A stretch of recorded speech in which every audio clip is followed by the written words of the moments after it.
Bom dia, igreja. Graça e paz da parte do nosso Senhor Jesus. Hoje nós vamos dar continuidade à nossa série de mensagens no livro de Colossenses. Abra sua Bíblia em Colossenses capítulo 2. Colossenses capítulo 2, semana passada, nós começamos a olhar para essa carta que é escrita pelo apóstolo Paulo, com uma coautoria de Timóteo, né? A gente sempre dá todos os créditos para Paulo, mas ele deixa aqui bem claro que Timóteo ajudou ele a escrever a carta, e essa carta foi então destinada a uma igreja numa cidade chamada Colossos, uma cidade na Ásia, hoje território atual da Turquia. E essa carta Paulo escreve a partir dos relatos que ele recebe. Paulo nunca visitou a cidade de Colossos, mas ele tinha amigos queridos que, ao visitá-lo, Paulo estava na prisão. A carta à igreja de Colossenses é uma daquelas cartas que Paulo escreve na prisão. Ele, ao ouvir falar sobre a igreja, ele se sente então ali... Ele sente, então, o desejo de escrever essa carta para que essa igreja possa ali ter uma direção. Uma direção para quê? Para algumas áreas ali da vida dos colossenses que estavam tribulados. E aqui é uma coisa que cada vez mais eu quero repetir isso, que nós, igreja, nós somos um sistema orgânico, um sistema humano. E nós vivemos em uma cidade, então aquilo que acontece na cidade também acontece na igreja. Aquilo que a cidade pensa, muitas vezes influencia a maneira como nós pensamos. Eu estava hoje na classe de novos membros falando sobre a primeira igreja batista de Campinas, e nós temos uma característica de uma igreja que vive na cidade de Campinas. E assim também a igreja aos Colossenses era uma igreja que tinha características que eram, de alguma maneira, influenciadas pela cidade. E quais eram essas? Isso eu falei semana passada, mas quero aqui só rapidamente resgatar. Havia ali uma influência muito forte de um judaísmo muito legalista, onde os judeus que se convertiam ao cristianismo ainda eram obrigados pelos judeus a seguirem todas as regras do Velho Testamento. Eles eram obrigados, mesmo já crentes em Cristo Jesus, a circuncidarem os homens.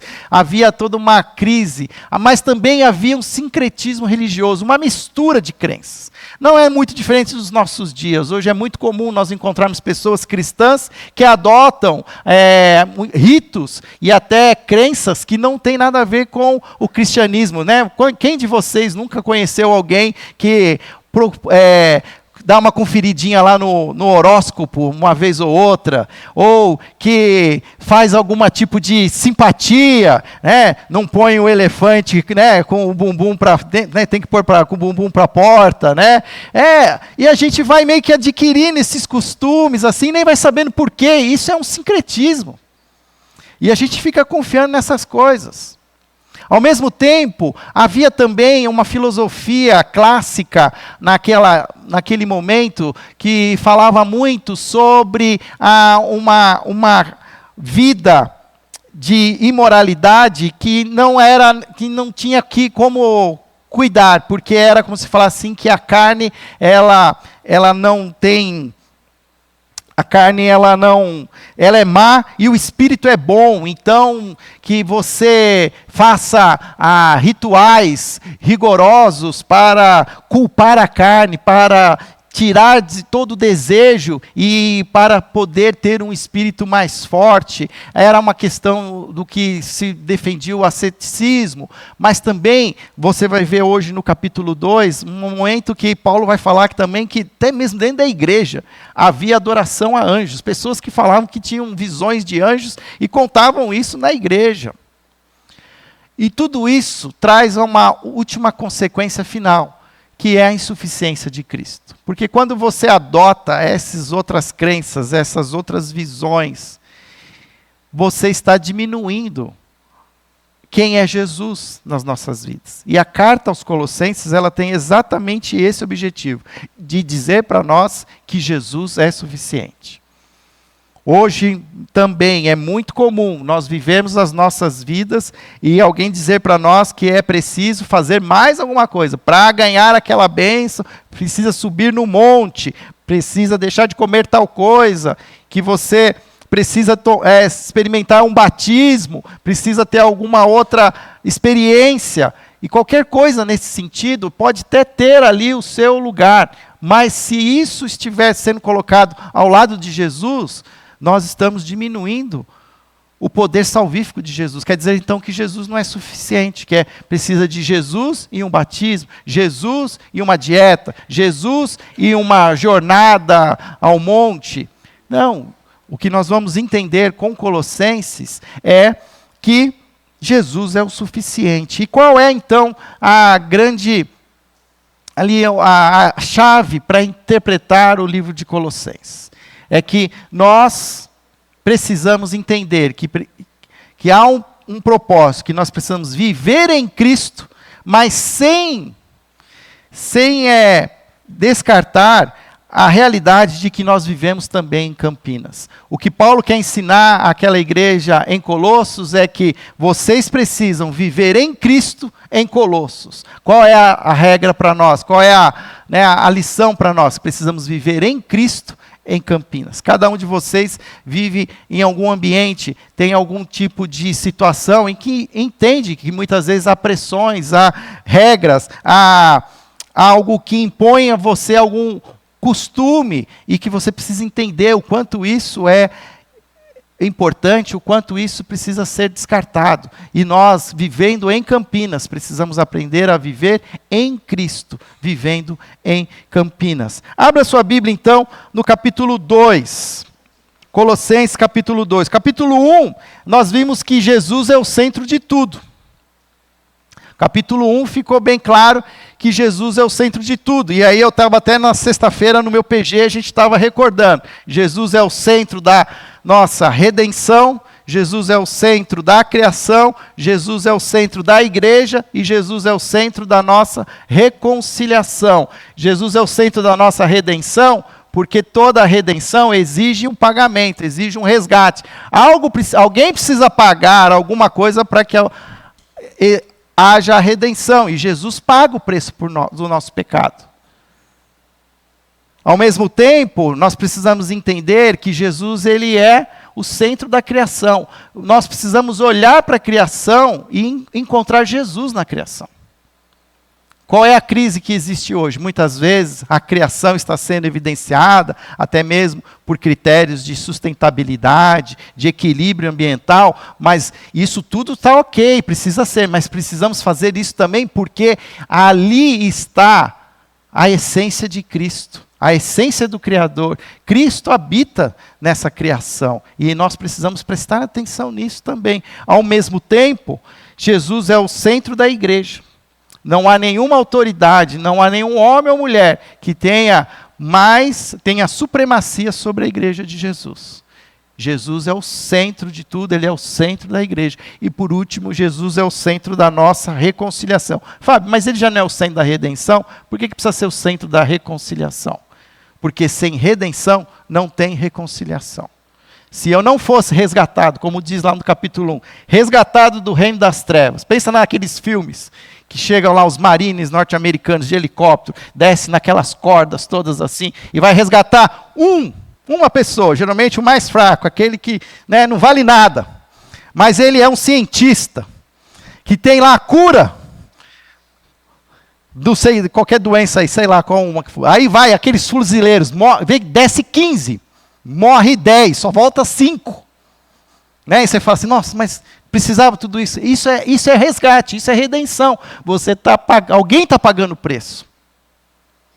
Para que você saia daquela situação de refém, e você é transportado, e você é colocado no reino de Deus. Isso tudo é redenção. Outros pagaram o preço, e a gente sabe, então, quando fala que Jesus é o centro da redenção, é que não teve Mariner, não teve né, Rambo ou qualquer outro personagem aí. Foi Jesus. Foi Jesus. Ele é o centro de tudo. Só que quando ele nos traz para cá, ele nos dá a oportunidade de nós nos reconciliarmos com o reino de Deus e com o próprio Deus. Tem gente que não entendeu ainda a oportunidade que tem de se aprofundar no seu relacionamento com Deus, a partir de tudo isso que Jesus fez. E agora é o que nós vamos ver no capítulo 2. Então, a partir do versículo 6, ele diz assim: portanto, assim como vocês receberam Jesus Cristo, o Senhor, continuem a viver nele enraizados e edificados nele, firmados na fé, como foram ensinados, transbordando de gratidão. Tenham cuidado para que ninguém os escravize a filosofias vãs e enganosas que se fundamentam nas tradições humanas e nos princípios elementares deste mundo, e não em Cristo. Pois em Cristo habita corporalmente toda a plenitude da divindade, e por estarem nele, que é o cabeça de todo o poder e autoridade, vocês receberam a plenitude. Nele também vocês foram circuncidados, não com uma circuncisão feita por mãos humanas, mas com uma circuncisão feita por Cristo, que é o despojar do corpo da carne. Isto aconteceu quando vocês foram sepultados com ele no batismo, e com ele foram ressuscitados mediante a fé no poder de Deus, que o ressuscitou dentre os mortos.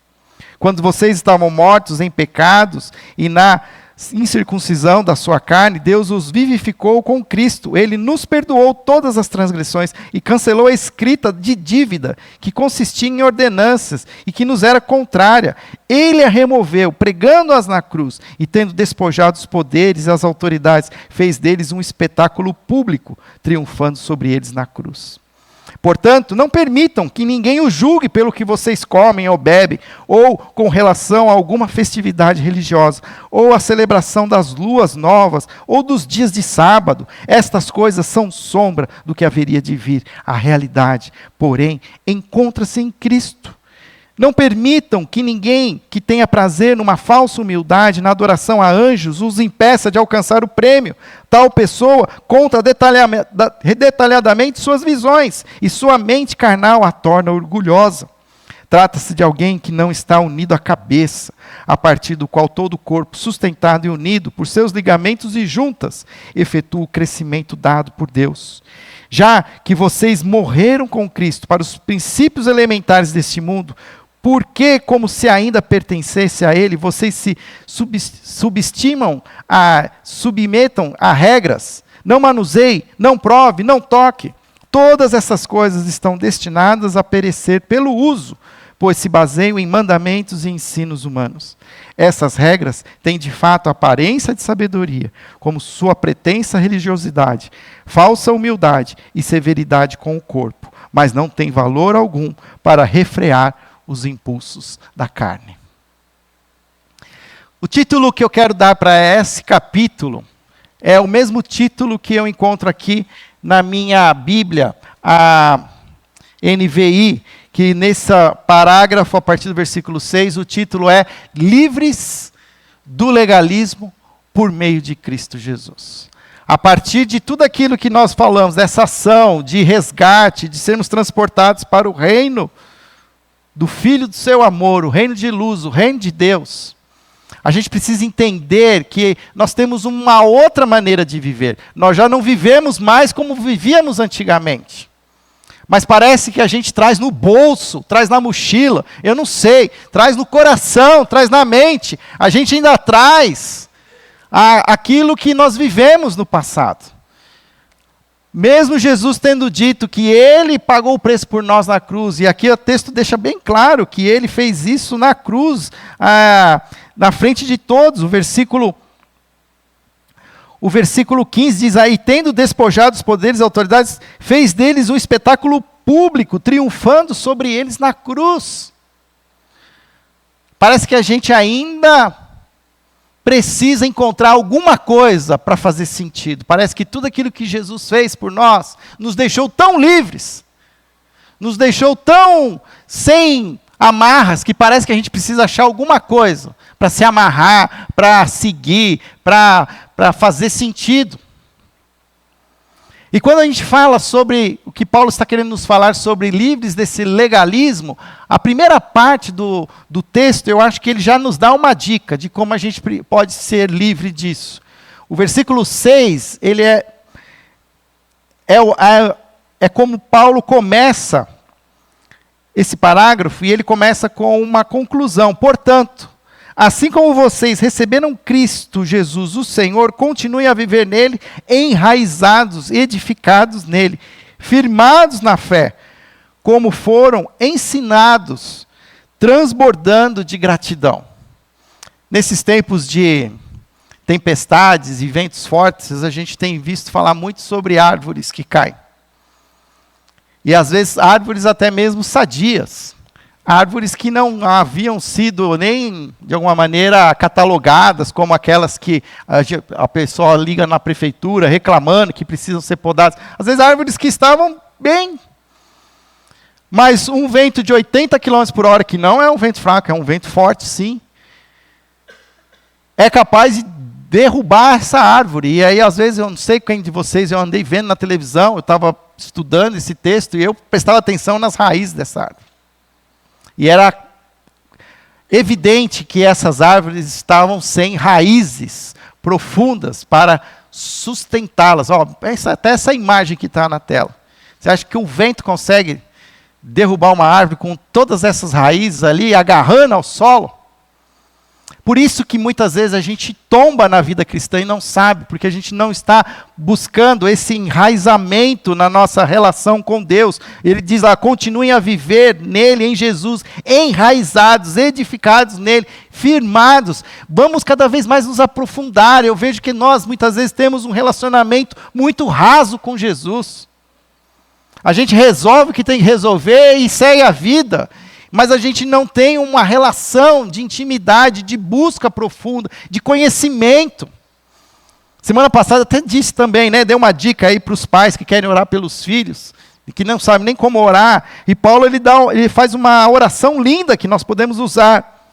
No versículo 9, lá no capítulo 1, que ele diz lá, por essa razão, desde o dia em que os ouvimos, não deixamos de orar por vocês, de pedir que sejam cheios do pleno conhecimento da vontade de Deus, e de toda sabedoria e entendimento espiritual. Como é que isso acontece?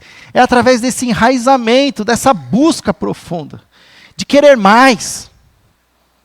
Quem procura, acha. Quem procura o diabo, vai achar o diabo. E quem procura Jesus, vai encontrar Jesus. Aqui a gente não quer encontrar Jesus. É porque quando a gente chega perto de Jesus, a gente vê o quão a gente está, né, aquém daquilo que deveria, porque Jesus é luz, nele não habita trevas. Aí conforme a gente vai se aproximando de Jesus, a gente vai percebendo o quão a gente está hoje deficiente. Só que aí, em vez da gente buscar tratar, de tentar se limpar, de abrir mão de maus comportamentos, defeitos de caráter, o que a gente faz? A gente se afasta de Jesus, porque fica mais confortável, né? Não chega muito perto, não, Jesus, que eu não estou podendo, eu estou hoje com... Tem um óculos escuro, porque eu não estou conseguindo hoje, estou de ressaca. E nós precisamos nos aprofundar. Descobri um livro chamado Enraizado. Esse livro eu não tive ainda a oportunidade de ler, mas estava buscando ali informações sobre ele, mas ele fala algumas coisas que eu achei muito pertinentes. O texto ficou pequeno, mas eu vou ler com vocês. Esse livro foi escrito por um autor chamado Bennon Liebscher, não sei se é assim que fala, fundador do ministério Jesus Culture, nos Estados Unidos. O autor utiliza a metáfora de uma árvore, enfatizando que, assim como ela precisa de raízes profundas para sustentar seus frutos, nós também devemos desenvolver raízes sólidas em nossa vida espiritual. Olha que legal. E essas raízes estabelecidas em 3 áreas principais: intimidade com Deus, serviço e comunidade. Porque muitas vezes eu estou aqui, eu mesmo como pastor, eu fico falando assim, não, tem que ter uma relação com Jesus, tem que ler a palavra, tem que orar. Mas só isso não é suficiente. Precisa servir ao outro. Precisamos repartir a misericórdia que Jesus repartiu conosco, servir.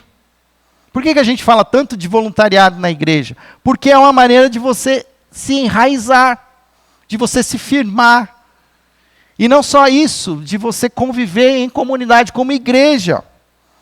Faz parte desse enraizamento estar numa igreja. Não dá para ser freelance. Você vem na igreja quando você quer e depende de quem prega, em que horas que tem igreja. Ou, aliás, hoje à noite tem o essencial. Ontem foi o dia do consumidor. E aí o tema de hoje à noite é consumidos ou satisfeitos? A essência do Evangelho de Jesus. Não perca hoje às 18 horas. Mas o que está acontecendo? Nós vamos para a igreja para consumir. Não para estabelecer relação. Não para servir. E isso tudo faz da gente árvores até frondosas. Mas na primeira crise ou num momento difícil de tragédia, essa semana, eu estive num encontro com homens, em que um desses homens, que hoje é meu amigo, ele perdeu uma filha de 23 anos, que decidiu não viver mais. E eu choro a dor dele. Mas ele fala assim, na tragédia,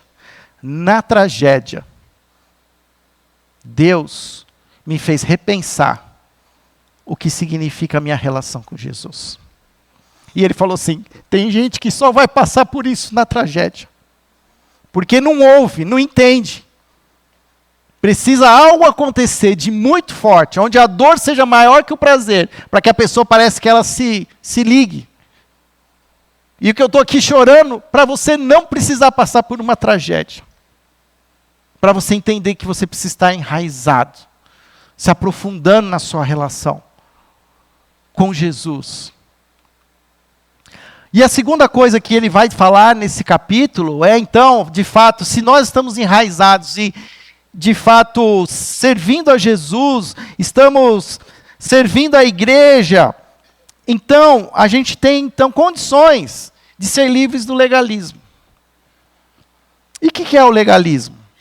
A gente fala muito de legalismo na igreja. Esses dias eu estava vendo o Datena na TV. O Datena mudou de canal. Né? Sem querer, eu descobri o Datena de novo lá. E ele lá, naquelas coisas que ele fala lá, ele enche o peito para falar, porque eu sou um legalista.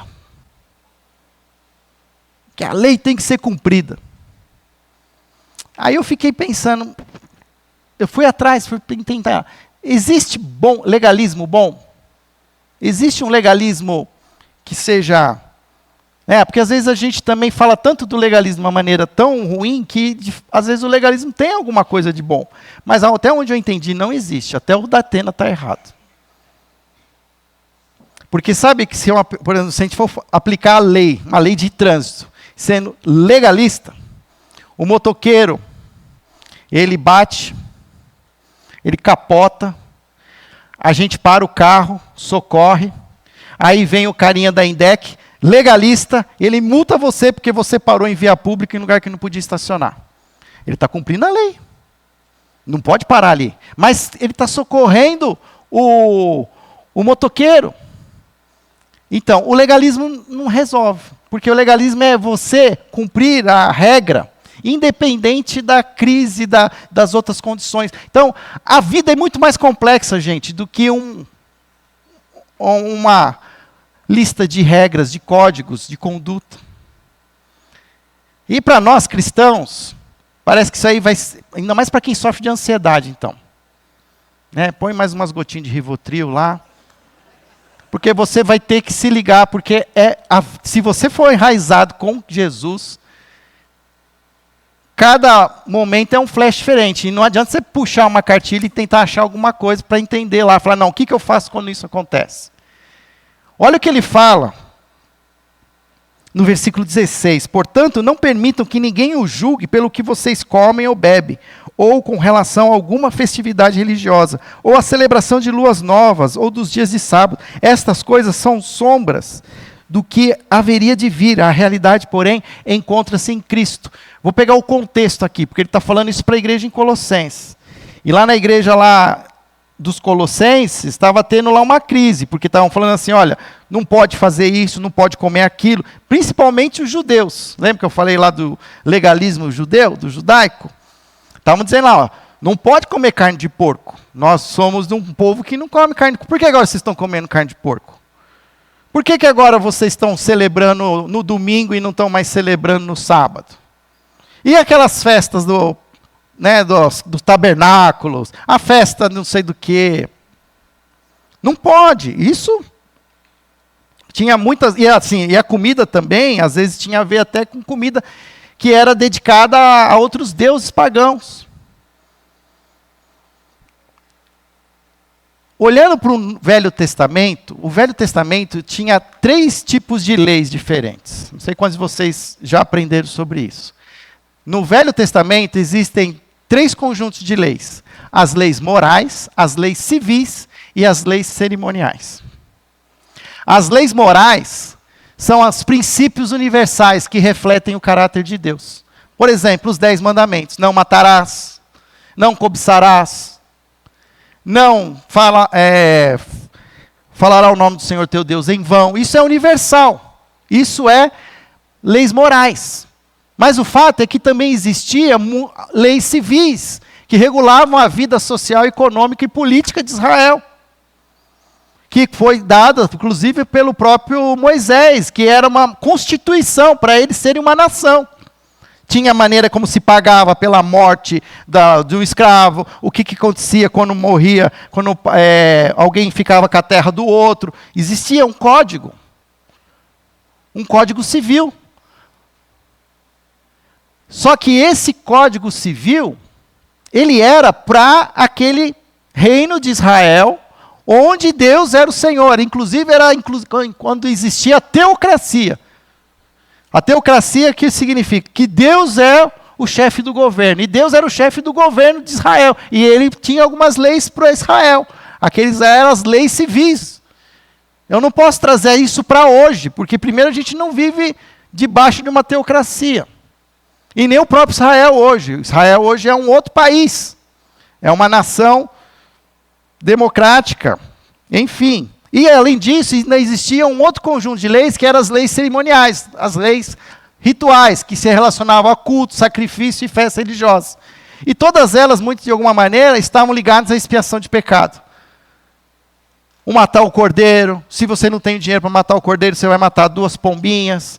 E o que você faz com o sangue, e o que faz com a gordura, o que vela que acende, o incenso, isso tudo é ritual. E era isso que estava acontecendo. Mas por quê? Aí quando você entende aqui, ó, o que Paulo fala, algumas festividades religiosas, versículo 17, essas coisas são sombras do que haveria de vir, a realidade, porém, encontra-se em Cristo. Todas essas leis, rituais, cerimoniais, elas caíram com o sacrifício de Jesus na cruz. Não é preciso mais fazer mais nada disso. Nenhum cordeiro mais precisa ser morto. Não precisamos nem mais acender incenso. Não precisa criar tabernáculo. Não precisa trazer o candelabro judaico para sua casa. Nem colocar um quipá na cabeça. Estão se identificando com alguma coisa? Tem igrejas hoje que estão se judaizando de novo. E isso tudo era sombra, era só uma amostra daquilo que Jesus faria na cruz, que publicamente foi estampado aqui, o texto diz, todo mundo viu. Então isso não é mais, para com isso. E a gente que é crente, a gente gosta, né, de um ritual judaico, né? A gente gosta até da bandeira de Israel, do Estado de Israel. E olha, não tenho nada contra Israel, mas aquela bandeira que representa hoje aquele Estado de Israel não tem nada a ver com Deus hoje também não. Porque o Israel de Deus hoje é a igreja. Para de colocar Israel num lugar que não é dele. Hoje, quem é o centro de tudo? Jesus, é o cabeça. E quem está aqui é a igreja. Então, se tem parte de Israel que é a igreja, amém, louvado seja Deus, glória a Deus. Nós queremos que todo Israel, mas até que esse Israel aí, não é a igreja. Ah, Fábio, mas não fala que a gente tem que orar por Israel? Fala. Fala que tem que orar pela conversão dos judeus? Fala. Tem que orar. Como também tem que orar pelos os muçulmanos, pelos budistas. É que os judeus, eu sei, a gente tem um carinho, porque a gente faz parte dessa história. A nossa cultura é uma cultura judaico-cristã. Jesus era judeu. O cristianismo, ele vem... Ele é o ápice daquilo que acontece no verdadeiro. Mas a gente, cuidado, porque às vezes a gente está trazendo isso como uma coisa que não é para os nossos dias hoje. Não funciona mais assim. E por último, até peguei um outro texto de Gálatas aqui, Gálatas 2,16. Sabemos que ninguém é justificado pela prática da lei, mas mediante a fé em Jesus Cristo. Assim nós também cremos em Cristo, Jesus, para sermos justificados pela fé em Cristo. E não pela prática da lei, porque pela prática da lei ninguém será justificado. Não tem nada que você faça que vai melhorar a sua fama, porque na verdade você já está justificado. Mas a gente apronta tanto depois que vira crente, que a gente acha que tem que fazer alguma coisa para limpar a barra. Mas não, é confissão de pecados. Não é agregando nenhuma outra prática. E olha aqui que ele termina o texto, que a gente também precisa aprender a ser livre das regras humanas. O que ele fala? Lá no último versículo, versículo 23, essas regras têm de fato aparência e sabedoria, com sua pretensa religiosidade, falsa humildade e severidade com o corpo, mas não tem valor algum para refrear os impulsos da carne. Quer viver uma vida cheia de regras? Vive, mas não vai resolver nada. Essa semana um irmãozinho conversou comigo, ele falou assim, pastor, o que o senhor acha sobre a bebida? Ele até evocou ao pastor Carlos Vater. Eu conversei com o pastor Carlos Vater no passado, mas eu queria saber a sua opinião. Olha, quando alguém vem me perguntar isso, é alguém que não está livre das regras.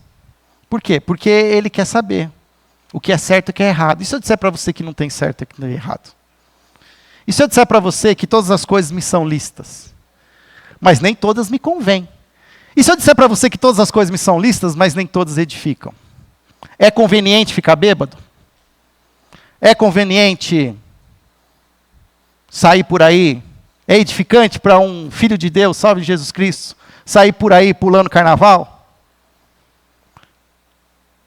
Nós somos livres. Nós somos tirados do reino das trevas. Nós somos agora pessoas livres. Nós temos uma nova consciência em Cristo. O que falta é raiz em Jesus. O que falta é raiz. E aí, porque a gente não tem raiz, a gente quer se segurar nas regras. Me diz até onde eu posso ir. Me diz até o que eu posso fazer, quanto que eu posso beber. Se você for dirigir, você não pode beber nada. Agora, se você está na sua casa, é sua conta e risco. Mas a palavra de Deus diz, né? Não deixe que as coisas te dominem. Quando Paulo diz para Timóteo lá escolher presbíteros, uma das características são homens que não sejam dados ao vinho. Então, quer dizer que tinha quem era dado ao vinho. Mas, procura aqueles que são mais sóbrios, aqueles que não vão, né? Eu tenho para mim hoje, porque assim também, a sociedade, ela é cíclica. Ela passa por momentos de mais assim, conservadorismo. E aí ela vai meio que oxigenando, assim, só que aí vai para um outro lado, que ela vai para um lado da liberalidade total. Aí pode tudo. Só que aí no que pode tudo, aí começa as tragédias, começa as coisas acontecerem. Aí acontece alguma coisa e volta todo mundo de novo. Lembra quando aconteceu aquele atentado às Torres Gêmeas? No domingo seguinte, nunca teve tanto americano na igreja evangélica no domingo seguinte. Porque é isso que acontece. A gente vai assim, né? Vai liberando, vai deixando, até que acontece uma coisa, volta. E por que a gente não fica? E vai aprendendo a se descontaminar. achando que vale o que não pode, né? E permitindo que você... Porque a gente também não sabe tudo. Mas sempre tem alguém que sabe alguma coisa, que pode nos dar um conselho, que pode nos dizer, olha, isso não é conveniente. Essas palavras que você está usando, você não devia falar. Né? A gente, como sociedade, a gente evoluiu, a gente sabe, tem códigos de ética e moral suficiente. E a gente parece que a gente precisa ter mais regra. Pastor, pode escutar música do mundo?